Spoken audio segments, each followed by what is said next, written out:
Queridas crianças, chegou o grande dia. Só que hoje ainda é mais tranquilo, né? Ontem que o dia foi tenso. Ontem foi o dia da confissão. Aí nesse dia todo mundo tem medo do padre. Só que a confissão é o único lugar, é o único tribunal que você entra e sai de lá absolvido. Não importa o que você fez, você vai sair de lá absolvido. Desde que se tenha arrependido dos atos. Isso é importante destacar. Mas passou. Só que passou e ao mesmo tempo não passou. Porque nós, enquanto cristãos, somos chamados ao sacramento da confissão pelo menos uma vez por ano. E isso não significa que devemos nos confessar só uma vez ao ano. É diferente. Então, é recomendável que todos nós cristãos católicos nos confessemos com uma periodicidade maior, de preferência até uma vez por mês. Porque assim vamos nos limpando de tudo aquilo que nos atrapalha de aproximarmos do Senhor. E isso tem tudo a ver com o evangelho de hoje. Os fariseus acompanhavam Jesus Cristo. Quando lemos os textos, costumamos a perceber que a multidão seguia Cristo. E junto da multidão tinham os discípulos. Mas quase nunca prestamos atenção que os fariseus também seguiam Cristo. Os fariseus também caminhavam com Cristo. Só que, diferentemente da multidão e dos discípulos, eles caminhavam porque eles queriam confrontar para depois matar Cristo. Eles caminhavam na intenção de matar Cristo. Eles não caminhavam na intenção de compreender quem é Cristo. E, infelizmente, muitos que se dizem católicos fazem o mesmo. Caminham com Cristo, mas não conseguem entender ou se entregar nas mãos de Cristo. Para entendermos isso na prática, precisamos voltar no Evangelho. Os fariseus, para testar Jesus, perguntam para ele qual é o primeiro mandamento. E eu já me esqueci. Qual que é o primeiro mandamento? Muito bem. Amar a Deus sobre todas as coisas. No Antigo Testamento, na época de Jesus Cristo, os judeus tinham mais de 600 mandamentos. E eles precisavam saber todos eles de cor. Não poderiam titubear, não poderiam esquecer. Precisavam saber de todos de cor. E hoje nós temos 10. E eu não falo das crianças, porque as crianças acabaram de fazer o curso da catequese. Mas agora todos nós mais velhos que aqui estamos, se eu perguntar os 10 mandamentos, será que nós saberemos? Mas eu não falo perguntar todo mundo junto, porque a gente tem a lei da manada. Um responde, a gente vai. Eu falo no individual. Se eu for ali para a salinha e chamar um por um, aí eu quero ver se vai saber de cor os 10 mandamentos. São só 10. E muitos não decoraram os 10 mandamentos, porque falam que basta saber o sentido. Mas como posso saber o sentido de algo que eu não conheço? Se eu não conheço, então eu nunca saberei o verdadeiro sentido. Eu simplesmente estou fazendo suposições. E Deus não trabalha com suposições. Deus não trabalha com achismos. Deus é a verdade, o caminho e a vida. Não existe relatividade para Deus. Ou é ou não é. Que o seu sim seja sim, que seu não seja não. Que você seja frio ou que você seja quente. Porque se for morno, o que acontece? Eu vou vomitar. Para Deus não existe meio termo. Ou você está com Ele, ou você não está com Ele. E amar a Deus sobre todas as coisas, aqui Jesus faz um resumo, dizendo qual é o mais importante, o cerne dos 600 e tantos mandamentos. E ele vai resgatar isso lá do livro do Levítico, que é o livro das leis. Amar a Deus sobre todas as coisas, de todo o coração. É o centro do ser humano.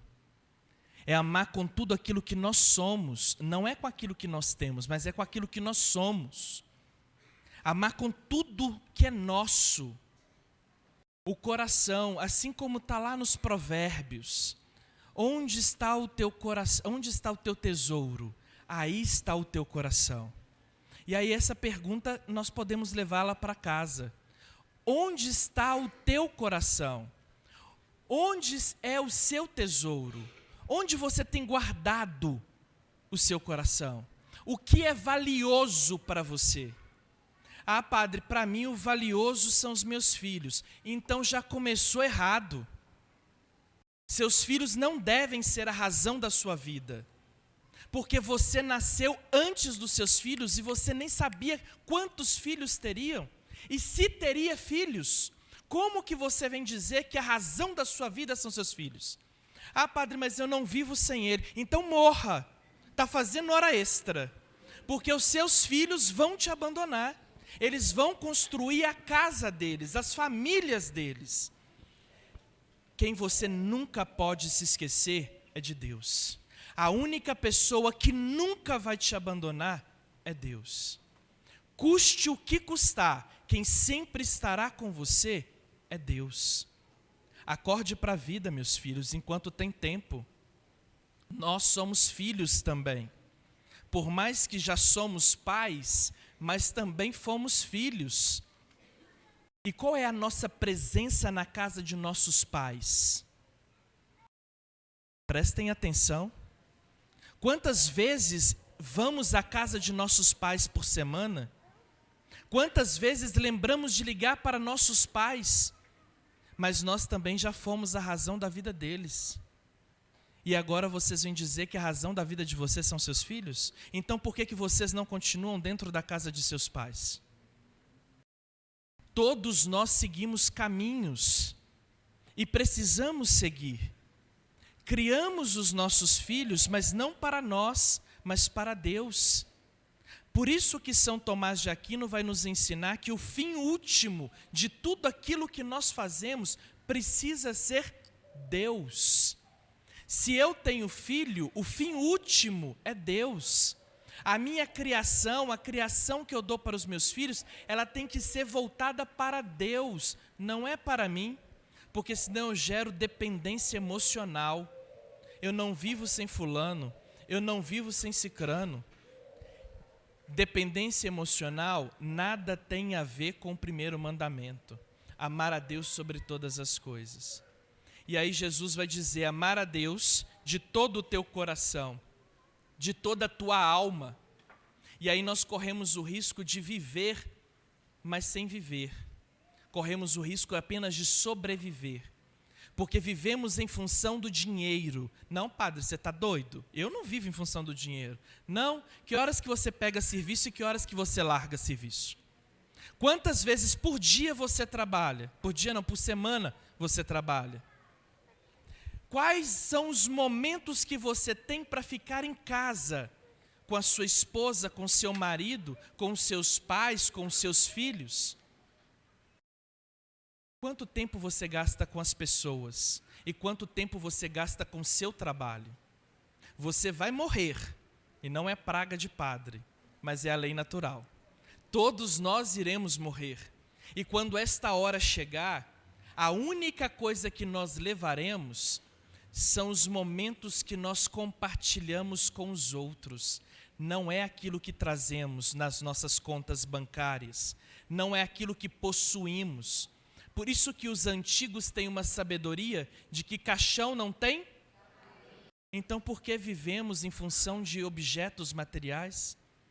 Padre, eu preciso pagar a conta. Claro que precisa. E eu não estou falando que não é para pagar.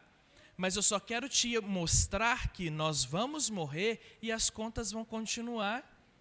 Nós não podemos viver em função disso. Reparem que Jesus Cristo, em todos os momentos, ele perdia tempo, usando uma expressão que é muito usada nos dias de hoje.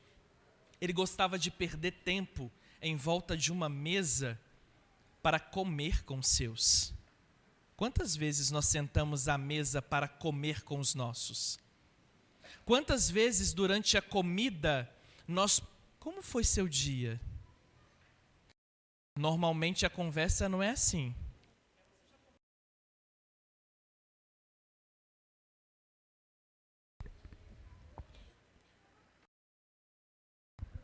Você já comprou seu iPhone? Você já comprou aquele tênis, aquela roupa? Normalmente as nossas perguntas variam em torno de posses. Mas nós esquecemos de conversar para saber como está o outro e do que o outro de fato precisa. Quais são os sentimentos do outro? Por isso que é para amar de toda a tua alma, porque a única coisa que carregaremos conosco é a alma, aquilo que está registrado na alma. E o que nós temos registrado em nossa alma? É a ganância? É a busca excessiva pelo poder? Pelo dinheiro? O que nós estamos fazendo que temos? O que fazemos com ela? E por último, finaliza Jesus dizendo que é de todo o coração, de toda a tua alma e de todo o teu entendimento. E o entendimento nada tem a ver com diplomas. Deus não quer saber se você é mestre, doutor, se tem faculdade. Ele não está preocupado com isso. Ele está preocupado com quem você está se tornando. Para onde estamos caminhando? Hoje, o mundo se preocupa com papel. Deus não. Você pode ser o melhor mecânico do mundo, mas se você não tiver um diploma, você nunca vai chegar à chefia. Porque o primeiro que chegar, às vezes ele não sabe nem colocar uma porca no parafuso, mas ele vai ser o seu chefe porque ele tem um pedaço de papel. Mas Deus não está preocupado com isso, porque o tempo passa, o tic-toc do relógio não espera. Deus está preocupado com a abertura de nossos corações. Tanto é que lá em Fátima, quando a Virgem Maria apareceu, ela apareceu para quantas pessoas? 3 crianças analfabetas. Elas não tinham diplomas de mestres ou doutores. Quando a Virgem Maria apareceu em Lourdes, ela apareceu para quantas pessoas? Para uma. E esta única criança que lá estava, Bernadette, também não tinha diploma de mestre ou de doutora, também era analfabeta. Deus não está preocupado com os diplomas que carregamos, mas com a abertura de nossos corações. E aqui eu não estou falando que não devemos fazer curso superior. Abertura de coração. Devemos abrir os nossos corações. É isso que precisamos. Os fariseus caminhavam com Jesus, mas os fariseus não compreendiam Jesus, porque o coração deles não estavam abertos. E aí quando nós vamos lá para Emaús, nós vamos descobrir que os discípulos caminhavam com Jesus, mas não o reconheciam fisicamente, mas o coração deles fervia, ardia enquanto Jesus falava. Porque amar a Deus sobre todas as coisas é entregar-se a Ele todos os dias. E quantas vezes por dia nós abrimos a Bíblia para ler? Quantas vezes por dia nós fazemos as nossas orações? Quantas vezes por dia voltamos os nossos pensamentos para Deus? Padre, eu não tenho tempo, trabalho demais. Então você está perdendo tempo, na verdade. Porque o tempo precisa ser gasto com Deus. Se ele não é gasto com Deus, é perda de tempo. Porque nós só temos Ele. Se você consegue trabalhar, é porque Ele te deu saúde para isso. É porque Ele te concedeu um trabalho para que você possa lá estar. É Ele que providencia tudo para cada um de nós. E muitas são as vezes que fazemos como os fariseus, viramos as costas para Deus. E aí, caminhando para o final, na segunda leitura, que é da carta de São Paulo à comunidade de Tessalônica, ele começa escrevendo assim: sabeis de que maneira procedemos entre vós, para o vosso bem, e vós vos tornastes imitadores nossos e do Senhor, acolhendo a palavra com a alegria do Espírito Santo, apesar de tantas tribulações. Somos católicos, recebemos a Eucaristia. E aí tem aqueles que são católicos só de vez em quando. Por isso que quando vem a primeira tribulação não consegue passar por ela. Por isso que quando vem o primeiro desafio, o primeiro sofrimento, começa a chorar e a reclamar: cadê Deus? Porque não foram alimentados pela palavra e não foram alimentados pelo corpo de Cristo. Precisamos nos alimentar toda semana. Você não come arroz com feijão todo dia? Então você precisa alimentar o espírito toda semana. Por isso, jovens, por isso, crianças, não siga exemplo de muitos por aí, que vêm, recebem a Eucaristia e nunca mais voltam. Aprendam a vir à missa toda semana para receber o corpo e o sangue de Cristo. Toda semana. Ah, padre, mas o papai e a mamãe não quer. Chama eles para irem. Infernizem a vida dos pais até eles irem, porque eles não podem negar a vocês o direito de receber o corpo de Cristo. É direito de vocês receberem a partir de agora o corpo de Cristo em todas as missas. É somente o corpo de Cristo que vai dar força para que vocês caminhem. E não se iludam. Muitos acabam deixando para segundo plano a Santa Eucaristia porque só prestam atenção nas aparências. E na minha época, os professores ensinavam que nós não deveríamos julgar o livro pela capa, porque a aparência de nada vale. A aparência pode ser muito bonita, mas o conteúdo pode ser péssimo. No caso aqui da Eucaristia, a aparência é de pão, a aparência é de vinho, mas a essência é de sangue e de carne. Mas eu comunguei e continuo sentindo o gosto de vinho e o gosto de pão. Claro, você vai continuar sentindo o gosto, mas o que importa não são o que o seu paladar e os seus olhos veem, mas o que importa é o que os olhos da fé te fazem enxergar. Pela Sagrada Eucaristia, você não recebe mais um pão e um vinho, mas você recebe o corpo de nosso Senhor Jesus Cristo. Que possamos sair daqui hoje confiantes de que Ele se faz presente em nosso meio. Por mais que a aparência não revele, Ele está lá. Assim como está no livro de São João, no Evangelho de São João. Felizes daqueles que creram sem nunca terem visto. Nós não precisamos ver para crer. Nós precisamos crer para ver. A ordem é inversa. Vocês farão hoje, crianças, a primeira experiência com Cristo. O corpo de Cristo. E que ela seja a primeira de muitas. Haja vista de que é um presente que ganhamos no dia de hoje. E que precisamos aprender a valorizá-lo. E aí eu termino com uma pergunta para todos. Paulo disse para a comunidade de Tessalônica que as pessoas aprenderam a seguir Cristo por causa do exemplo dele. E qual é o exemplo que nós, que já fizemos a primeira Eucaristia, estamos dando? Qual é o exemplo? Se morrermos agora, qual é o exemplo de fé que deixaremos para os outros? Daquela pessoa que podia ir à missa, mas não foi porque estava cansada? Que podia ir à missa, mas preferiu assistir em casa pela televisão? Que podia ir à missa, mas preferiu ficar em casa conversando fiado? Ou ir jogar bola? Ou ir para um barzinho? Qual é o testemunho de fé que nós estamos deixando? Nada adianta viver uma vida mundana e no leito de morte se lembrar de Deus. É o nosso testemunho que vai provar se nós cremos ou se nós não cremos. Qual é o nosso testemunho de fé? Louvado seja nosso Senhor Jesus Cristo. Para sempre seja louvado.